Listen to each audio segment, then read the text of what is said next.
नमस्कार साथियों, Vineet kitchen gardening YouTube channel पे आपका स्वागत है। अगर आप मेरे चैनल पर नए आए हैं तो मेरे चैनल को लाइक और सब्सक्राइब जरूर करिए, जिससे कि आगे आने वाली वीडियो के बारे में आपको जानकारी हो सके। आइए आज मैं नीम की खली और सरसों की खली से लिक्विड फर्टिलाइज़र किस प्रकार से बनाया जाता है उसके बारे में मैं आपको बताऊँगा।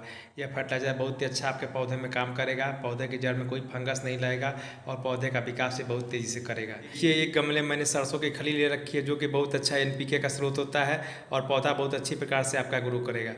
इस फर्टिलाइज़र को बनाने के लिए देखिए, हमको 20 लीटर की बाल्टी में 5 लीटर करीब हमने पानी ले लिया है और इस पानी को ले करके और उसमें देखिए हमको नीम की खली की कितनी मात्रा डालनी है उसे मैं आपको बता रहा हूँ। 250 ग्राम के करीब नीम की खली हम उसमें डाल देंगे, या तो हम उसे अंदाज से डालेंगे या आप तौल करके उसमें डाल देंगे। और उसके बाद से 250 ग्राम के करीब सरसों की खली भी हम उस पानी में डाल देंगे। देखिए, मैं 250 ग्राम करीब सरसों की खली भी उस पानी में डाल देता हूँ। इस प्रकार से आप डाल करके और उसे अच्छी प्रकार से मिला देंगे। देखिए, मिलाने के बाद से और उसे ढक्कन से हम बंद कर देंगे। यदि गर्मी के दिन में इसे बना रहे हैं तो 5 दिन में फर्टिलाइज़र बनकर तैयार हो जाएगा और जाड़े के दिन में इसमें कम से कम 10 दिन लगेंगे। आइए देखिए, अब मेरा फर्टिलाइज़र बनकर तैयार हो गया है। गर्मी का दिन था इसलिए 5 दिन में यह बनकर तैयार हो गया है। अब मैं देखिए उस फर्टिलाइज़र को ढक्कन को हटा देता हूँ और ढक्कन को हटाने के बाद से उसे डंडे से अच्छी प्रकार से मिला लेंगे और मिलाने के बाद से इसका प्रयोग किस प्रकार से हमें पौधे में करना है, आइए चलिए मैं आपको दिखाता हूँ। इसके लिए सबसे पहले देखिए 20 लीटर करीब हम बाल्टी में पानी ले लेंगे।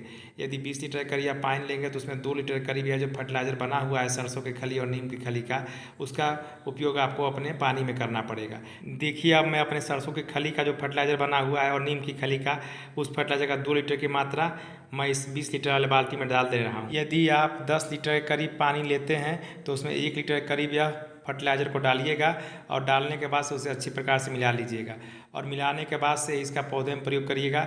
यह बहुत अच्छा आपको रिस्पांस देगा। मैं इसका 10 से 15 दिन पर अपने पौधे में इस्तेमाल करता हूँ।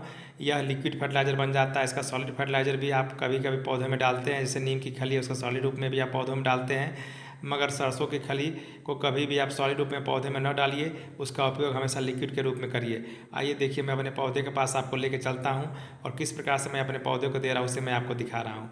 देखिए, जो बड़ा ग्रो बैग 18 इंच का या 24 इंच का जो आपका ग्रो बैग होगा, उसमें 1 लीटर के करीब सरसों की खली और जो नीम की खली का फर्टिलाइज़र आप उसमें डालेंगे और डालने के बाद से आपका पौधे का रिस्पांस देखेंगे कुछ दिनों में बहुत अच्छा आ रहा है। आइए देखिए, मैं दूसरे ग्रो बैग में भी लेके चलता हूँ और दूसरे ग्रो बैग में भी सरसों की खली और नीम की खली का जो फर्टिलाइज़र मैंने मिक्स करके बनाया है उसे मैं आपको डाल के दिखा रहा हूँ। यह बहुत अच्छा रिस्पांस करेगा, आपका पौधा बहुत तेज़ी से ग्रो करेगा। अब आइए देखिए, भिंडी का पौधा है 12 इंच के ग्रो बैग में लगा हुआ है। इसमें हम आधा लीटर करीब फर्टिलाइज़र को हम डाल देते हैं और इसके आगे भी जो भी पौधे होंगे, छोटे ग्रो बैग होंगे या पौधे होंगे, उसमें आधा लीटर करीब हम डालेंगे, जो छोटा पौधा होगा या छोटा ग्रो बैग होगा। आइए देखिए, दूसरा भिंडी का पौधा है, उसमें मैं इसे डाल देता हूँ आधा लीटर करीब और उसके बाद से जो तीसरा पौधा है उसमें मैं आधा लीटर करीब डाल दूँगा। आइए अब मैं देखिए, बैगन का जो 12 इंच ग्रो बैग में पौधा लगा है उसमें मैं आधा लीटर करीब फर्टिलाइज़र डाल देता हूँ। इसी प्रकार से आप भी अपने जितने भी पौधे हैं सब में फर्टिलाइज़र डाल देंगे। वीडियो देखने के लिए बहुत बहुत धन्यवाद।